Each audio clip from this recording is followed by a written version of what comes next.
Thank you, Mr. Chair. I'm Pamela Forward, President and Executive Director of Whistleblowing Canada Research Society, and we appreciate very much the opportunity to speak with everybody today. Our heartfelt thanks to MPs who thus far have supported Private Members Bill C-290, an act to amend the Public Service Disclosure Protection Act, and to Bloc Québécois Member of Parliament, Mr. Jean-Denis Garon, member for Mirabel, for bringing it forward. This bill is a long-awaited signal that a sign of humanity, compassion, and respect towards Canada's public servant whistleblowers. It will make significant, much-needed improvements and hopefully provoke many more to the deficient PSDPA. In my time with you, I will highlight some historical facts, why improvement in Canada's whistleblowing regime is needed, and thoughts on what more can be done. So in terms of history, here are some key facts.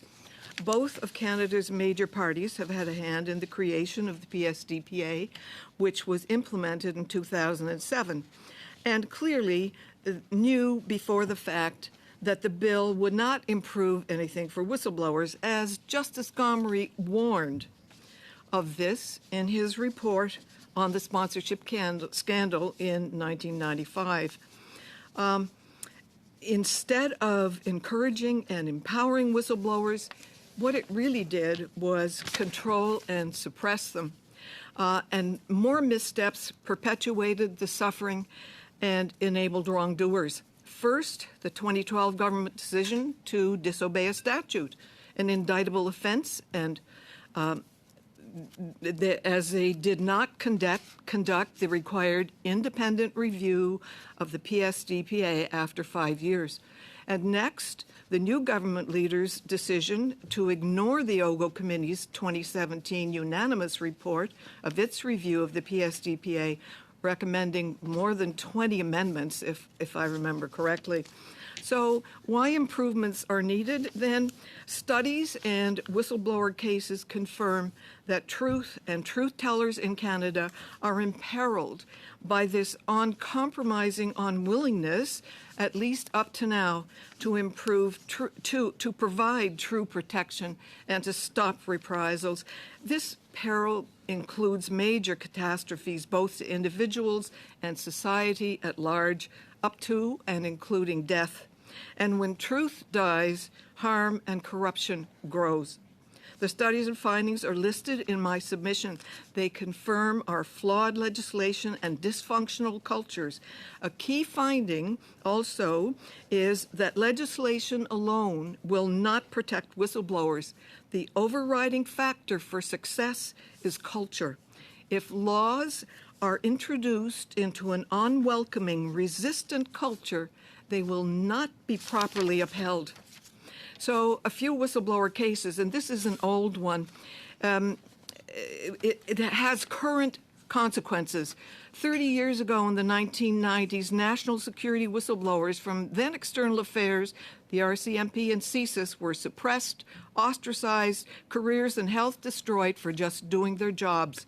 They reported on corruption in the Canadian High Commission in Hong Kong that allowed Chinese triads, criminals, to flow into Canada and bring along with them drug and human trafficking, money laundering, inflated house prices, etc.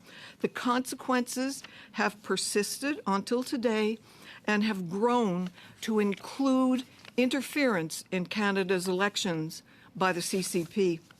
So a current case waiting to be told.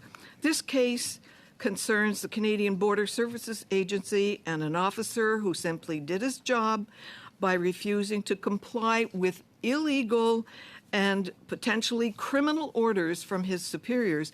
And you're going to hear from him in person.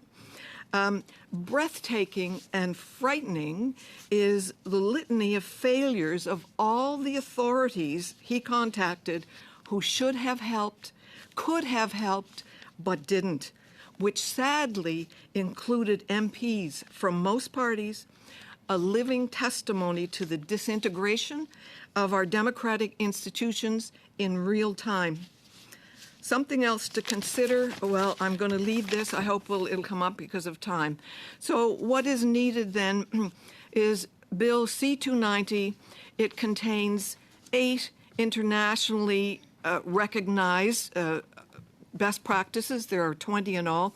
A few more are needed to give a whistleblower a reasonable chance to prevail. We urge you to work collaboratively to include as many as possible in the bill. This is not a partisan issue. Our democracy is under stress, and we need, and you need, whistleblowers to come forward to help defend it.